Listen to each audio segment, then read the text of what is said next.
Bonjour à tous, Ludovic Leclerc, votre analyste pour BadgerInvestor.be. Voici la mise à jour en vidéo de mon avis pour la semaine prochaine, la première semaine du mois de mars, sur les différents actifs que nous suivons habituellement. Alors on va commencer cette vidéo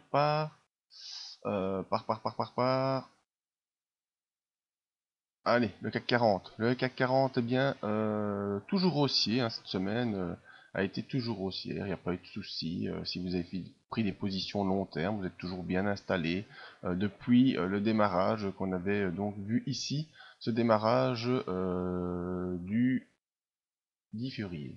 En effet, c'était le démarrage du 10 février. Depuis, on a accéléré. On a même ouvert les bandes de Bollinger et on est parti à la hausse. On continue, on continue, on continue, sans trop de soucis pour le CAC 40. Alors en termes de support-résistance, c'est ce qui nous intéresse aujourd'hui. Voilà, premier support d'importance en cas de retournement, les 4709. Sans oublier bien sûr toutes les lignes graphiques habituelles, c'est-à-dire la M7 qui dans le court terme est toujours un support important et intéressant. Vous voyez que depuis qu'on a démarré, eh bien c'est cette ligne de M7 qui nous tient. En support intéressant, on a également la parabolique SAR qui elle se situe pour l'instant vers les 4808 points et également la M20 qui se situe vers les 4769. Donc pas trop de soucis sur le CAC 40, ça progresse et on le sait, on est attiré de manière psychologique, on va dire ça comme ça, par les 5000 points. 5000 points, on n'y est pas encore, on s'en rapproche de plus en plus tous les jours et donc il semblerait que on y aille doucement, on y va doucement parce que le MACD qui lui nous montre l'impulsion haussière est déjà passé une première fois sous son signal et maintenant tente une nouvelle fois se réinstaller à la hausse. Mais vous voyez qu'on ne fait plus de grandes poussées sur les MACD comme ce fut le cas au début du mois de janvier, enfin la mi-janvier là. On a fait une grosse poussée MACD, ici on n'en fait plus, donc ça pousse mais tout doucement, c'est très prudent. Moindre chose pourrait provoquer un retournement. Le RSI est lui bien installé au-dessus de 60, donc ça devrait poursuivre également. Je vous rappelle également aussi que le RSI, tant qu'il ne parvient pas jusqu'au 80, eh bien, il n'y a pas de danger de retournement violent du RSI. Ici, on est à 71, au-dessus de 60, bien installé, donc il n'y a pas trop de problème, pas trop de danger là-dessus.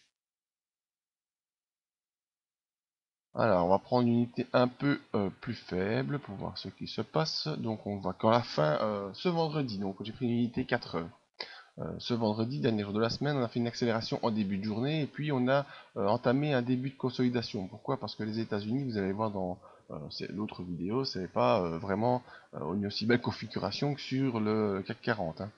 Donc on a poussé à la hausse le cours ici vendredi en début de journée pour terminer la fin de journée en consolidation. Malgré tout, on est sur les bandes de Bollinger supérieures, au-dessus de la M7, au-dessus de la M20, au-dessus des paraboliques SAR, tout ça en unité 4 heures. On a notre MACD qui est revenu au-dessus de son signal malgré, vous le voyez, un départ de consolidation. Et le RSI toujours installé au-dessus de 60. Donc en unité 4 heures, pour l'instant, pas de problème non plus sur le CAC 40. À surveiller comme autre support, vous le voyez, cette zone ici. Voilà. 4888 qui correspond également à la M20, donc dans l'unité 4 heures c'est le support à surveiller, support qui a déjà été utilisé, vous voyez, à plusieurs reprises et qui a engendré une petite consolidation, donc le 4888 en unité 4 heures, une unité importante à surveiller. Donc, mais je vous le disais, comme objectif c'est les 5000 points tout rond, hein. Ici bon, on va se configurer la ligne, voilà, la dernière ligne tracée, valeur. On va pas hésiter, on se met les 5000. Voilà. Vous voyez que le potentiel de hausse est encore appréciable si vous voulez jouer de l'intraday, du CFD, des choses comme ça, des produits à effet de levier. Il y a un petit range là assez appréciable. En premier support, donc on aura danger si on passe sous la M7 ici à 4916 points. Et ensuite, vraiment l'endroit où l'objectif des 5000 sera vraiment à remettre en question, c'est les 4888. Donc voilà, mon avis sur CAC 40, toujours haussier pour l'instant, même si on a des signes de faiblesse, hein, on va dire ça, l'impulsion est toujours haussière, mais avec des signes de faiblesse. Et pourquoi? Parce que le S&P 500 part déjà en consolidation, mais vous verrez ça dans l'autre vidéo. Si vous voulez plus d'informations, plus de précision dans les unités inférieures en 4 heures, en 1 heure, et bien je vous invite à me rejoindre le lundi 2 mars pour la vidéo en direct que je ferai à 8h30 du matin. Vous allez dans la zone contact, vous m'envoyez un mail et vous serez inscrit pour lundi matin 8h30. Voilà, merci à tous, à bientôt.